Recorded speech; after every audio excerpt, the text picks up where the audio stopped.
मैं हूं अंकित अवस्थी और आप हैं मेरे साथ में वेस्ट एशिया के अंदर युद्ध के जो हालात बने हुए हैं इनका अपडेट जानने के लिए कि ट्रंप ने 48 घंटे का अल्टीमेटम दिया था ईरान को कि या तो तुम स्ट्रेट ऑफ हॉर्मुज खोल दो, नहीं तो मैं तुम्हारे ऊपर गोला चला दूंगा।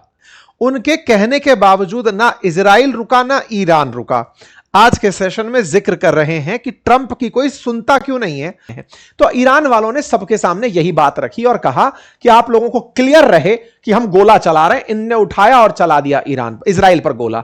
ईरान ने बढ़िया इनकी जो राजधानी तेल अवीव है उस पर उठाकर गोला मार दिया। तस्वीरें बाहर निकल कर आ गई कि लो जी कोई युद्ध विराम नहीं है, ये रहा गोला चला दिया प्रमाण के रूप में। खूब तेल अवीव की छतें रंगीन कर दी, आसमान में खूब आतिशबाजी कर दी कि कोई सीज फायर नहीं है, दिखा दिया। तो कुल मिलाकर के ट्रंप का झूठ बोलना पकड़ा गया, ट्रंप का किसी प्रकार से जो इन्फ्लुएंस है वो खत्म होता दिखाई दिया। ईरान ने खुलेआम सबके सामने रख दिया कि यह आदमी फेक कर रहा है और इजराइल ने भी क्लियर कर दिया कि यह आदमी फेक कर रहा है।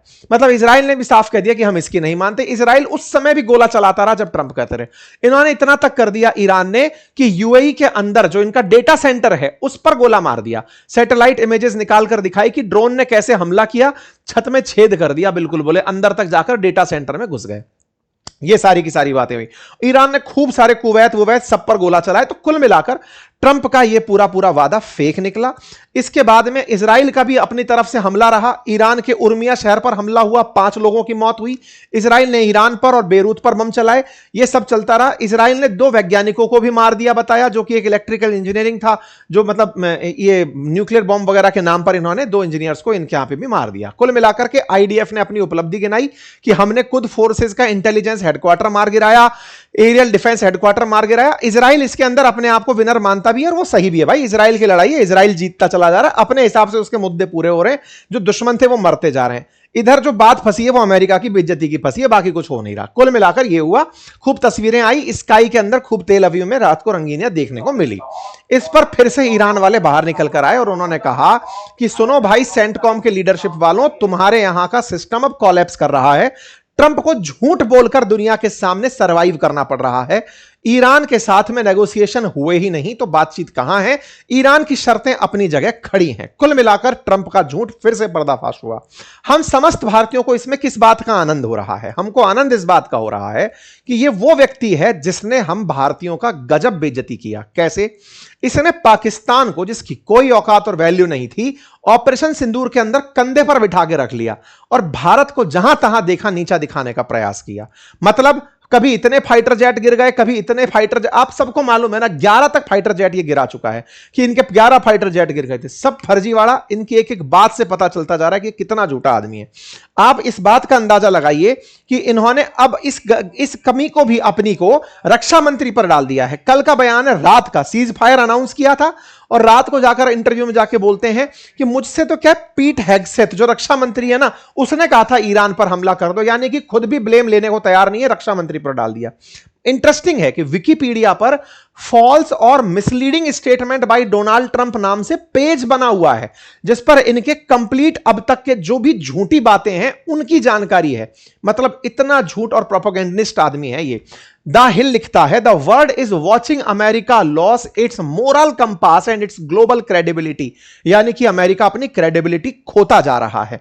Fake news to manipulate market, बोले ये ट्रंप ने झूठ बोल करके बाजार को खेलने के लिए यह काम किया क्योंकि बाजार बुरी तरह रिसेशन के नजदीक जा रहा था। चर्चाएं चल रही थी कि रिसेशन आ रहा है क्या। कल हमने बातें बाजार की पर यह सेशन किया था, उस पर ये बोले बाजार के अंदर लगातार ट्रिलियंस ऑफ डॉलर गिरते जा रहे थे, गोल्ड प्राइस गिर रहे थे, बॉन्ड प्राइस गिर रहे थे, इसलिए बोले इन्होंने ऐसा किया, बाजार को उठाने के लिए ये फेक खेला गया था। तो ट्रंप का ये जो अनाउंसमेंट था ये बाजार उठाने के लिए था और हुआ भी। रात को जैसे अनाउंसमेंट हुआ बाजार उठता हुआ ऊपर की तरफ दिखाई दे गया। तो फिर से कुल जमा अर्थ ये हुआ कि सर यदि यही सब चलता रहा तो अल्टीमेटली युद्ध रुकेगा कि नहीं, क्योंकि ये तो सब ये स्टॉक का जंप होना हो गया, ऑयल का प्राइस गिर गया ट्रंप के कहते ही, तो ट्रंप इफेक्टिव तो है ही। तो क्या अब ये फेक न्यूज की वजह से जो हुआ क्या ये रियल में होता दिखेगा? देखो ट्रंप ने अगर फेक न्यूज की बेइज्जती करा ही ली है तो अब उसको फेक को भी वो सही करने, सिद्ध करने निकलेंगे। धीरे धीरे वो सीज फायर की तरफ बढ़ रहे हैं, उनका एग्रेशन घट रहा है। अभी कुछ देर पहले भी मैं एनडीटीवी में था, मैंने वहां पर एक जानकारी दी थी और वहां पर मैंने एक बात बोली थी कि अब ईरान जिस पोजीशन में पहुंचा दिया गया है ना, उसके अंदर से फियर खत्म कर दिया गया है, लीडरशिप खत्म हो गई, इंफ्रास्ट्रक्चर टूट गया, बहुत बुरी हाल में था। अब तो ईरान के पास जो भी है वो है गुंडागिर्दी, नेगोशिएटिंग पावर। वही वाली बात कि आपकी गाड़ी बहुत तेज चल रही है, उसके पास कंकर है फेंकने के लिए ताकि वो शीशा फोड़ सके, तो उसके पास में वेस्ट एशिया के सारे देश हैं कि तुम उसे मारोगे, वो वेस्ट एशिया के देशों में चाहे कतर हो, चाहे ये आपका यूएई हो, चाहे सऊदी हो, इन पर गोला मार के इनको डराएगा और स्ट्रेट ऑफ हॉर्मुज को कंट्रोल करके वो पूरी तरह से यातायात को रोककर नेगोशिएट करेगा। तो ईरान के पास में इस समय बार्गेनिंग पावर आ गई है। जिस तरह से आज तक अमेरिका रशिया का और यूक्रेन का समझौता नहीं करा पाया, ऐसे ही ईरान को अब अपनी शर्तों पर अमेरिका नहीं रुकवा पाएगा। ईरान की कुछ तो इन्हें माननी ही पड़ेंगी। हो सकता है उनमें पहली चीज यही मान ली जाए कि हां भाई 2 महीने तक इनके तेल पर से प्रतिबंध हटाया जाता है, कुछ भी हो, लेकिन अब उसके पास में, क्योंकि उसके पास अब खोने का कुछ बचा नहीं बचा से मतलब क्या है, अर्थव्यवस्था पहले ही गिरी पड़ी थी, रिफाइनरी तुम फोड़ दिए, गैस रिफाइनरी फोड़ दिए, नेता हमारे मार दिए, प्रोटेस्ट हमारे सब खत्म हो गए, अब क्या करें हम बताओ। अब हमारे पास तुमको नुकसान पहुंचाने के अलावा कुछ नहीं है। कल को अमेरिका यह कह दे कि स्ट्रेट ऑफ हॉर्मुज पूरी तरह से मैंने शांत करा दी, जहाज निकल जाओ, फिर भी कोई नहीं निकलेगा जब तक ईरान ना कह दे कि जाओ निकल जाओ। क्यों? क्योंकि गलती से भी एक शहीद ड्रोन उड़कर आया और किसी तेल के जहाज पर गिर गया तो करोड़ों रुपया डूब गया। तो इंश्योरर्स में एक डर बना हुआ है कि ईरान पहले गारंटी दे, हम उसकी गारंटी मानेंगे। तो उसके पास अब नेगोशिएशन पावर ज्यादा आ गई है।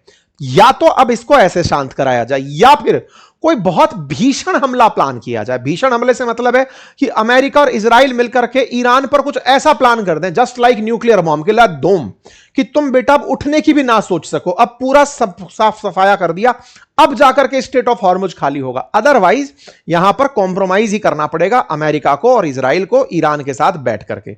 बाकी आप लोग इस विषय पर क्या सोचते हैं, अपनी राय जरूर रखें। भारत ने क्या सोचा है उस पर मैं थोड़ी ही देर में सेशन लेकर अपनी पाठशाला पर आ रहा हूं, आप उसे देख सकते हैं। फिलहाल के लिए इतना ही। और हां, जैसा मैंने आपको बताया कि युद्ध में आ रहा है एआई का इस्तेमाल, और एआई में क्लॉड की हो रही है बहुत ज्यादा चर्चा, और क्लॉड का भी ताजा आया है अपडेट। वो ताजा अपडेट लेकर इस वेबिनार फ्री जो हो रहा है रविवार को, कमेंट बॉक्स के अंदर लिंक पिन है, जाकर वेबिनार के लिए अपनी वैकेंसी फुल कर लीजिए। कम्युनिटी अगर फुल हो जाती है तो वेट करिए, हम दूसरी कम्युनिटी क्रिएट करके आपको अपलोड कर देंगे, आप उसको जाकर ज्वाइन कर लीजिएगा। रविवार सुबह 11 बजे वेबिनार होगा। तब तक के लिए चैनल को सब्सक्राइब करना ना भूलें। बहुत बहुत धन्यवाद।